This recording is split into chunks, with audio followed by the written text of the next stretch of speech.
mantxoan sartu gara. Honako albiste hauek guztiztu mantxoak lehenbiziko egun honek.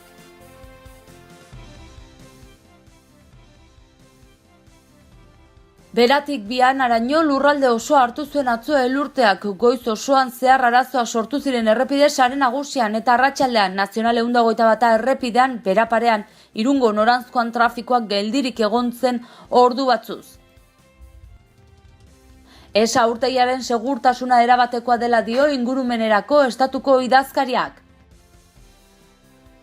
Nafarroako gobernuak Nafarroako toponimia ofizialaren erabilera eta adierazpen grafikoari buruzko foru dekretua onartu du. Iruñeko udalak eta Nafarroako gobernuak protokolo bat sinatu dute Iruñeko haurrezkuntzako ikastetxeek foru arauetan ezarritako betekizun fisikoak bete ditzaten. Nafarroako gobernuak 850.000 eurotako laguntzak emanen ditu familiak eta bateratzea laguntzeko. 14 tona tabako konfiskatu dituzte Nafarroan internet bidez saltzeko prest. 6 hilabeteko bidea ospatuko du Marabillas gaztetxeak larunbatean. Blanca Fernandez ikertzaile sozialari eman dio berdina saria Nafarroako gobernuak. Martxoaren 7 emanen diote saria eginen den ekitaldian. Beratik bianara lurralde osoa hartu zuen atzo elurteak. Goiz osoa zehar arazoak sortu ziren errepide sare nagusian eta arratsaldean Nazional 121 beraparean Irungo noranzkoan trafikoak geldirik egon zen ordu batzuz. Zuri esnatu zen atzo Nafarroa beratik bianaraino elurteak lurralde osoa hartu zuen. Nafarroako gobernuak 126 elur makina jarri zituen ekaitzari aurre egiteko, hala ere istripuek eta elurrak arazoa sortu zituzten errepide sarean. Castejonen Nazional 113 errepidea moztu zuten kamioi bat gurutzatu zelako. A15 ere izan ziren istripuak. AP15 autobidean ibiltzea debekatu zieten ibilgailu astunei Irurtzun eta Martzilla artean. Eguerdirako arazo gehienak konpondu ziren. Manu Ayerdi Nafarroako gobernuko garapen ekonomikoko lehendakari ordeak nabarmendu zuen denboraldea motza baina bizia izan zela. Goizean sareetan zabaldu zuten ikastetxe publiko guztiak itxi zirela. Hezkuntza departamentuak irmo ukatu zuen hori, nahiz eta eguraldiak eskolen jarduera baldintzatu. Guztira 33 ikastetxek ateak itxi zituzten. Iruñean goizeko lehen orduetan sarbideak kolapsatuta geratu ziren. Horrekin batera autobus lineatan atzerapena sortu ziren eta autobusak hainbat tokitara iritsi ezinik geratu ziren. Sare sozialen bitartez mankomunitateak uneko informazioa zabaldu zuen. Eguerdiko ordu batetarako nolabaiteko normaltasunera itzuli zen hiriko garraioa. Nazional 121 errepidean ordea arazoak izan ziren arratsaldean. Beraparean Irungo noranzkoan trafikoa kolapsatuta gelditu zen ordu batzuz. Antza denez Biriatuko ordainleko itxita zegoen A8 autobidean sortutako arazoak medio eta horregatik Iruñetik Irunera zoazen ibilgailu astunen trafikoa gelditu zen. Oposizioak aurreikuspen falta egotzi zion udalari. Joseba Siron Iruñeko alkateak argudiatu zuen baliabide guztia jarri zituztela eta unean lan egin zutela. Azpimarratu zuen hiriburuan 18 zentimetroko elurtea izan zela eta arazo handiak eragin zituela. Kaleetan 80 tona gatz barreiatu zituzten eta 220 udal langile mobilizatu. Eta elurtea sortutako arazoak alde batera utzita, esa urtegiaren segurtasuna erabatekoa dela dio ingurumenerako estatuko idazkariak. Segurtasunerako beharrezkoak diren betekizun guztiak betetzen dituela nabarmendu du. Maria García Rodríguez ingurumenerako idazkariak Espainiako Senatuan esan du esako urtegia erabat segurua dela. Segurtasuna betetzeko beharrezkoak diren betekizun guztia betetzen dituela nabarmendu du. Bestetik, muga izeneko mehatzearen inguruan txostenaren zain daudela ere ohartarazi du. Dena dela, esa urtegiaren segurtasuna zalantzan jartzen dutenei mezua helarazi die esanez, esa segurua dela eta neurri eta arau guztiak betetzen dituela. García Rodríguez ekitz horiek egin ditu talde mistoaren galderei erantzunez. Podemoseko Idoia Villanueva jakin nahi du muga mehatzeak eraginik izanen ote duen Esako urtegian eta haren inguruko eremuetan. Villanuevak uste du mehatzea Esa urtegiaren alboan kokatzeko aurreikuspena dagoenez kalteak eragiten ahalko dizkiola urtegiari berari eta inguruko eremu eta herriei ere. Gogoan izan du gainera mehatzea aurre ikusitakoa baino gehiago zabaltzen ari dela eta Ebroko Ur Konfederazioarekin elkartzeko nahia agertu du senatariak. Nafarroako gobernuak Nafarroako toponimia ofizialaren erabilera eta adierazpen grafikoari buruzko foru dekretua onartu du. Nafarroako gobernuak Nafarroako toponimia ofizialaren erabilera eta adierazpen grafikoari buruzko foru dekretua onartu du. Zehazkiaren xedea da euskararen foru legea aplikatuz onartu diren gaztelaniazko eta euskerazko izendapen ofizialak bateratzea eta arautzea, bai eta haiek idaztean erabiltzen diren zeinuak behar bezala erabiltzen diren bermatzea ere. Hala, toponimia ofizialaren erabilera arautuko duten zenbait irizpide finkatu dira, edozein pertsonak edo administrazio publikok modu bateratuan erabilditzaten. Zehazki, estatuko eta nazioarteko gidalerroek finkatzen dituzten irizpideak aplikatzen dira. Dekretu proiektua jendaurrean jarri zen eta baliozkotu egin zuen toki araubidearen foru batzordeak eta Euskararen Nafar Kontseiluak. Ondoren, Nafarroako Kontseiluari bidali zitzaion ari buruz irizpena eman zezan. Irizpena eman ondoren gobernuak aintzat hartu du kontsulta organoaren proposamena eta behin betiko onartu du. Iruñako udalak eta Nafarroako gobernuak protokolo bat sinatu dute Iruñako haur hezkuntzako ikastetxeek foru arauetan ezarritako betekizun fisikoak bete ditzaten. Iruñako udalak eta Nafarroako gobernua protokolo bat sinatu dute Iruñeko haur hezkuntzako ikastetxeek foru arauetan ezarritako betekizun fisikoak bete ditzaten 2020 urterako. Iruñeko udalak 2016an abiatu zuen udal sareko ikastetxe guztiak 2007ko foru dekretu batera egokitzeko programa. Sinadura ekitaldian Iruñeko alkate Joseba Siron eta hezkuntzako kontseilari Maria Solana egon dira. Pentsatzen dugu azpimarratzekoa dela Nafar gobernuak eta Iruñeko udalak 2007 urtetik ona indarrean zegoen irregulartasun baten aurrean jokatzeko izan duten era arduratsua.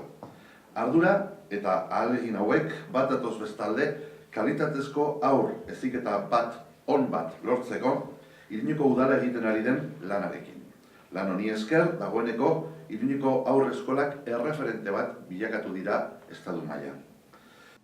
Martxoaren 26ko 28/2007 foru dekretuak haur hezkuntzako lehen zikloko ikastetxeek bete behar zituzten betekizun fisikoak arautu zituen eta 3 urteko epea eman zuen horietara egokitzeko. 2015an Iruñeko udaleko haurreskolen erakunde autonomoaren udal sareko ikastetxe gehienek ekiturazko betekizun fisikoak bete gabe jarraitzen zuten. Udaleko 12 haur eskoletatik 4 betetzen zuten araudia. Jose Maria Uarte, Hello Bustintxuri, Hello Azpilagaina eta Printzearen Arresi. Une honetan 8 ikastetxetan gauzatu dira jada egokitzapen lanak, behin Izartegi, Mendillorri, Goizeder eta Urtzaron obrak egin eta gero. 2018ko amaieran kopuru hori 9iraino igoko da. Hortaz, Mendebaldeko proiektua 2019rako aurrekusia eta Donibanekoa, hau 2020an amaitu beharrekoa, geratuko dira egiteke da bakarrik. Egokitzapen plana amaitzean, Rotxapea HE familiendako gune bihurtuko da eta haren lekua 12. haur eskola gisa Lezkairun egitekoa denak beteko du. Aurten hasiko da haren proiektu egiten. 2012az geroztik Nafarroako gobernuak hainbat foru dekretu argitaratu izan ditu 2007ko araudira egokitzeko epea luzatuz. Une honetan, udalen esku dauden 0-3 urteko 93 ikastetxeetatik 4 besterik ez dira geratzen egokitu gabe, Sesmakoa eta Iruñeko 5. Eta Nafarroako gobernuak 850.000 euroko laguntzak eman ditu familiak eta bateratzea laguntzeko. Nafarroako gobernua 850.000 euro emangen ditu familiei zuzendutako laguntza ekonomikoetan 3 diru laguntza deialdiren bitartez. Alde batetik, haur txikiak edo adineko pertsona zaintzeko hartutako eszedentzia finantzatzera bideratuko dira. Bestalde, familia ugarien kasuan, ohiz kanpoko gastuak ordaintzera zuzenduko dira, eta azkenik, eta haur txikiak bere kargura dauzkana heldu bakarra denean, bizitza pertsonala eta lan bizitza bateratzera zuzenduko dira laguntzak. 3 deialdien oinarriak Nafarroako aldizkari ofizialan agertu dira.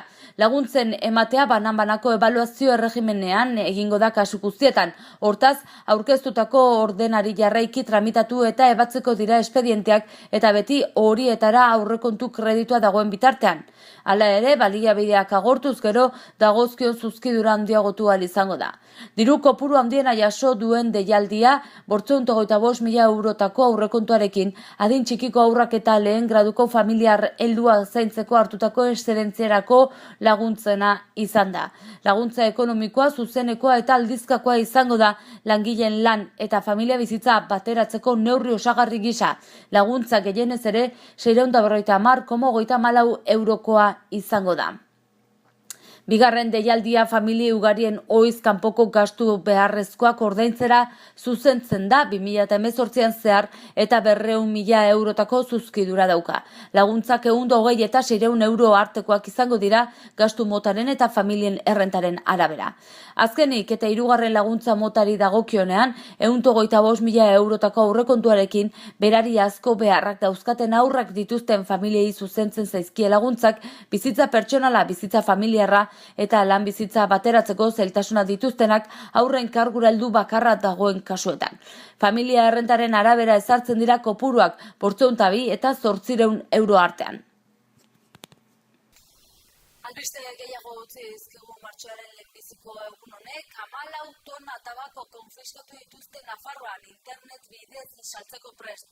14 lagun atxilotu dituzte 3 foru erkidegoan. Guardia Zibilak eta Zerga Administrazioko Estatu Agentziak 14 tona tabako konfiskatu dizkiote Nafarroatik aritzen zen gaizkile talde bati. Antza, tabakoa internet bidez saltzen zuten gero estatuko hainbat probintzetan banatzeko. Carmen Albal, Espainiako gobernuak Nafarroan duen ordezkariak prentsaurrekoan azaldu duenez, operazioan 14 pertsona atxilotu dituzte horietako 3 foru erkidegoan. Gainerakoak, Ciudad Realen, Toledon eta Cáceresen. Honakoak antzeman dizkiete atxilotuei, pistola detonatzaile bat, tabakorria txikitzeko makina industrialak, pixatzeko, biltzeko eta banatzeko gailu ugari eta 33.000 euro eskudirutan. Konfiskatutako tabakoak 6 milioi euro balio du. Ikerketa 2017ko abuztuan abiatu zuen Guardia Zibilak eta 2018ko urtarrian bukatu. Agenteek tabakorriz betetako 5 paketea atzeman zituzten Nafarroako garraio enpresa batean eta ikertzeari ekin zieten. Egiaztatu zuten Iruñerreko etxebizitza batera bidali behar zituzten. Bertan emakume bat bere bikotekidea eta emakumearen semea bizi ziren. 3 pertsona horiek tabakorria banatu, prozesatu eta erosten zuten gaizkile talde bat osatzen zuten. Tabakoa internet bidez saltzen zuten sareko iragarkiak eta sare sozialen bitartez. Horrez gain, tabako produktore eta hornitzaile talde baten laguntza zuten tabako xeak Gaztela-Mantxako eta Extremadurako probintzetan banatzen zutelarik. Ciudad Realen bizi zen gizonezko batek legez kanpo lortzen zuen tabakorria Cácereseko produktore bati eta Italiako enpresa bati erosita. Behin tabakorria jasota, trasteleku eta etxe bizitzetan eskutatzen zuten. Gerora, tabakoa txikitzen zuten gehiago irabazteko. Eta 6 hilabeteko bidea ospatuko du Maravillas gaztetxeak larunbatean. Gonbidapen berezia luzatu diete bizilagunei Maravillas gaztetxeko kideek larunbata honetan gune autogestionatuaren 6. hilabete ospatzeko. Gaztetxearen ibilbidearen balorazio eginen dute eta proiektuari buruzko bizilagunen iritzi eta ekarpenak entzun nahi dituzte. Asamblada eta gero 1976an fasismoarengatik erailak izan ziren 5 langilei omenaldi bat eginen diete eta omenaldi ostean bermuta egonen da. Bukatzeko bazkari herrikoi bat egingo dute Lapiku txiki jantokian. Tiketak herriko tabernan hartu behar dira. Eta hortzogun honetako albiste albisteekin bukatzeko Blanca Fernandez ikertzaile sozialari emanen dio Foru Gobernuak berdina 2018 saria. Martxoaren 7an emanen diote saria. IPES elkarteko sortzaile feminismoan aitzindari bat izan da. Blanca Fernandezek gizon eta emakumeen berdintasuna lortzeko egin duen lana goraipatu du Nafar gobernuak. Hau dela eta 2018ko berdina saria jasoko du martxoaren 7an egingo den ekitaldian. Fernandezen hautagaitza IPES elkartak aurkeztu zuen eta Nafarroa zein nazioarteko 26 pertsona ezagunek babestu dute. Gizartea jabetzen da arlo ezberdinetan egin duen lanaz. Bere aktivismo eta militantzia feminista nabarmendu ditu gobernuak ohar baten bidez, feminismoan aintzindarietako bat izan dela goraipatuz. IPESeko sortzaile bezala elkarte honen genero hildoa bultzatu zuela ere azpimarratu nahi izan dute. Teoria feministen ikerketa eta zabalkundea generoaren, emakumeen historiaren, emakumeen bistaratzean eta emakumeek zientzia munduan egin dituzten ekarpenen edapenean egindako orduak eta lortutako emaitzak ere ez dituzte ahaztu nahi izan gobernutik. Nafarroako Unibertsitate Publikoan egindako lana ere gogora ekarri dute. Bertan, ikasleak eta profesionalak ere formatu ditu gizon eta emakumeen berdintasunean lagunduz. Gezurra dirudi atzo elurretan ernatu ginela eta gaur 17 gradu inguruko temperatura dugula. Guazen orain eguraldiaren iragarpena zer den ikustera.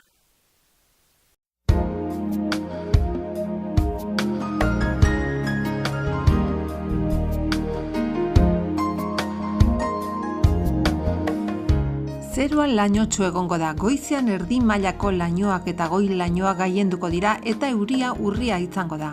Arratsaldetik aurrera hodei trinkoagoak agertuko dira eta noizbehinka euria egingo du.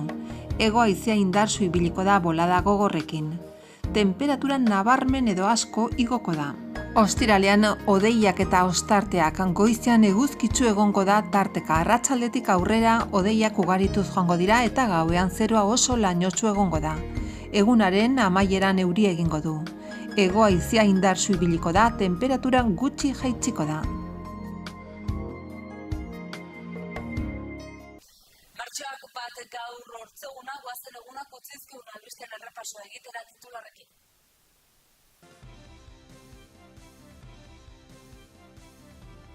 Beratik Bianaraino lurralde osoa hartu zuen atzo elurteak. Goiz osoan zehar arazoa sortu ziren errepide sare nagusian eta arratsaldean Nazional 121 errepidean beraparean Irungo noranzkoan trafikoak geldirik egon zen ordu batzuz.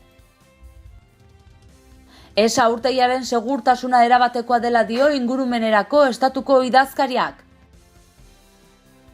Nafarroako gobernuak Nafarroako toponimia ofizialaren erabilera eta adierazpen grafikoari buruzko foru dekretua onartu du. Iruñeko udalak eta Nafarroako gobernuak protokolo bat sinatu dute Iruñeko haurrezkuntzako ikastetxeek foru arauetan ezarritako betekizun fisikoak bete ditzaten. Nafarroako gobernuak 850.000 eurotako laguntzak emanen ditu familiak eta bateratzea laguntzeko. 14 tona tabako konfiskatu dituzte Nafarroan internet bidez saltzeko prest. 6 hilabeteko bidea ospatuko du Marabillas gaztetxeak larunbatean. Blanca Fernandez ikertzaile sozialari eman dio berdina saria Nafarroako gobernuak. Martxoaren 7an emanen diote saria eginen den ekitaldian. Eta hauxe izan da gaurkoz, bertzerik ez. Mila esker zuen arretagatik eta hortzeguna izan.